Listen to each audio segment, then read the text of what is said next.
우리가 이제 혈액 공급이 원활해야지 잘 되는 것이거든요. 그래서 우리 아까 머리부터 발끝까지의 동맥의 혈행 장애라고 했잖아요. 근데 발기부전이 딱 그겁니다. 그래서 현재 우리가 이제 시판되는 발기부전제는 단순 고혈압만 있는 경우에는 쓰셔도 돼요. 쓰셔도 되고 우리가 관상동맥 질환 중에 혈관 관상동맥 질환 치료제 중에 혈관 확장 작용이 있는 약이 있는데 그 약은 같이 쓰시면 안 됩니다.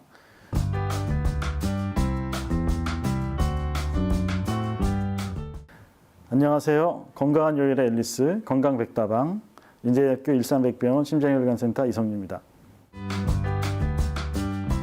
고혈압 치료 중에도 심혈관 질환으로 발전을 하는지 좀 미리 점검해 봐야 될 것 같은데 어떤 검사를 어느 정도 주기로 해봐야 될지 짚어주시면 좋을 것 같아요. 우리가 뭐 나이 혈압 치료를 잘해도 병은 안 생길 수가 없죠. 뭐 연령으로 인한 건강 상태의 변화는 어쩔 수가 없는 해결이 안 되는 부분이 있죠. 하지만 우리가 적절한 검사를 함으로써 주요 합병증을 최대한 줄일 수가 있는데요. 일단 혈액 검사, 우리가 이제 고혈압 학회에서 지정한 검사 항목이 있습니다. 검사 항목에는 일단 빈혈부터 콩팥 기능, 간 기능, 콜레스테롤, 혈당 수치, 단백뇨 여부, 그리고 흉부 사진, 심전도 검사 등을 1년에 적어도 한 번은 시행을 하는 것을 권해드리고 있고요. 가장 힘들이지 않고 동맥경화의 상태를 평가할 수 있는 것이 두 군데가 있습니다. 경동맥, 하나는 경동맥이고 하나는 망막입니다. 그래서 적어도 2, 3년에 한 번 정도는 경동맥의 동맥경화 여부 그리고 망막의 안저에서의 동맥경화 여부를 확인하는 것이 좋겠습니다. 고혈압이 뇌졸중의 원인이 되기도 한다던데 뇌에서 도대체 어떤 일이 벌어지는 거예요? 우리 이전에 알고 많이 들어보셨던 뇌경색증과 뇌출혈을 포함해서 생기는 모든 뇌혈관 질환들은 이제 뇌졸중이라고 하는데요. 뇌경색증은 뇌로 올라가는 동맥이 갑자기 막혀서 뇌로 혈액 공급이 안 돼서 그 해당이 뇌가 가지고 있던 기능들을 잊어버리는 것을 이제 흔히 뇌경색증이라고 할 수 있고요. 뇌출혈은 혈관이 고혈압으로 인해서 아주 약해짐으로써 혈관벽이 약해지고 파열로 일어나면서 뇌로 공급된 혈액이 혈관 밖으로 빠지면서 뇌 안에 차면서 생기는 것이 이제 뇌출혈이라고 하는데요. 고혈압은 이러한 뇌경색증, 뇌출혈 모두 공이 양자 이런 치명적인 합병증을 일으키는 것으로 되어 있습니다. 즉 혈관벽이 약해진 대로 이제 너무 높은 압력이 안 가야 되겠고요. 또 동맥경화반이 끼는 것을 또 방지하기 위해서는 또 적절한 혈압 조절이 있기 때문에 고혈압의 적절한 조절은 이 뇌졸중의 발생에 매우 영향이 크기 때문에 적절한 혈압 유지가 상당히 중요하다고 할 수 있죠. 고혈압으로 인한 뇌졸중을 미연에 방지할 수 있는 방법이 있을까요? 경동맥 초음파를 이용해서 중막이 두꺼워지고 또는 내피막에 동맥경화반이 쌓이는 것을 검사를 하면 동맥경화증으로 인한 뇌경색증의 위험도를 알 수가 있고요. 검진 항목으로 뇌동맥 검사를 하는 MRI를 이용한 혈관 조영술을 하게 되면 혈관이 일부 부풀어져 있는 부위, 뇌동맥류라고 하는데요. 그런 뇌동맥의 발생 여부 등을 확인할 수가 있고요. 미리 검사하는 수밖에 없습니다. 고혈압성 망막증이라는 합병증도 있던데 어떤 질환인가요? 혈압이 상승하게 되면 해당 장기에서는 높은 혈압으로부터 그 장기를 보호하려는 노력들이 시작이 되는데 혈압이 높음으로써 그 높은 혈압을 견디기 위해서 혈관들이 두꺼워지고요. 그리고 수축을 하는 작용을 하게 돼요. 아까 망막도 우리 동맥경화반을 되게 쉽게 볼 수 있는 장기라고 했잖아요. 눈을 안을 통해서 기계로 들여다보면 망막의 동맥을 볼 수가 있어요. 그래서 동맥경화가 온 것을 직접 확인할 수가 있고요.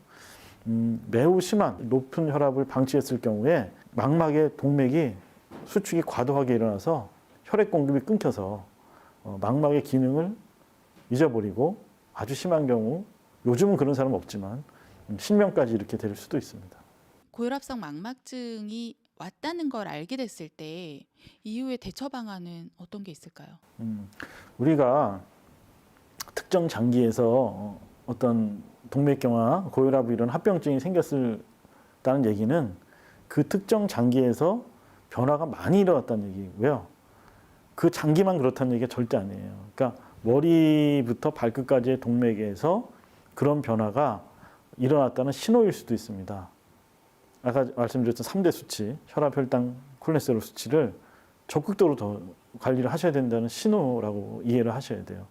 즉, 우리 망막에 그런 변화가 있어서 실명을 하게 되면은 뇌졸중이나 콩팥이나 이런 다른 장기에 주요 합병증이 생길 수 있다는 가능성이 훨씬 높다는 얘기고요.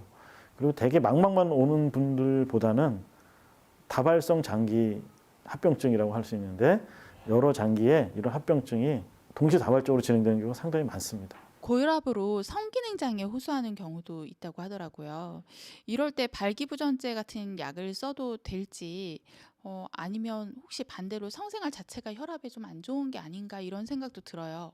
발기라는 것은 우리가 이제 혈액 공급이 원활해야지 잘 되는 것이거든요. 그래서 우리 아까 머리부터 발끝까지의 동맥의 혈행 장애라고 했잖아요. 근데 발기부전이 딱 그겁니다. 그래서 현재 우리가 이제 시판되는 발기부전제는 단순 고혈압만 있는 경우에는 쓰셔도 돼요. 쓰셔도 되고 우리가 관상동맥 질환 중에 혈관 관상동맥 질환 치료제 중에 혈관 확장 작용이 있는 약이 있는데 그 약은 같이 쓰시면 안 됩니다. 그리고 고려해야 될 것은 성생활 열심히 하시는 것이 좋죠. 좋은데 성생활 중에는 우리가 심장의 산소 요구량이나 우리 전신의 산소량이 또 많이 필요하기 때문에 이상이 느끼셨다. 우리 성생활하는데 이상을 느끼시는데 잘 넘어갔는데 불편하시면 반드시 검사를 하셔야 돼요. 혹시 내가 우리 심장 쪽에 동맥이 막힌 것이 없는지, 목은 막힌 것이 없는지 이상을 느끼면 성생활은 즐기시되 이상을 찾도록 노력을 하셔라 하는 것이 중요하겠습니다. 그 외에 고혈압을 방치하면 일어날 수 있는 무서운 일들 또 어떤 것들이 있을까요? 가장 중요한 합병증이 아까 뇌졸중하고 심근경색증이라고 말씀드렸는데요. 또 나빠지는 것이 신장입니다. 혈압이 높은 경우에 우리 또 신장으로 가는 압력도 세어지고 또 신장에서의 혈관이 수축을 하면서 기능이 떨어지게 되는데 그렇게 되면 투석을 해야 되거든요. 이제 인생 후반기에 투석을 하게 되면 투석을 유지하는데 뭐 적어도 주 2, 3회 정도 투석실에서 반나절을 계셔야 되기 때문에 인생 후반기에 상당히 피곤해지고 또 시간도 많이 뺏기고 불편해집니다. 우리 가족들도 불편해지고 그래서 세 번째 위험한 합병증은 제가 보기에는 신기능 악화이기 때문에 이도 역시 중요하다 할 수 있습니다. 건강한 요일의 앨리스 좋아요, 구독 부탁드립니다.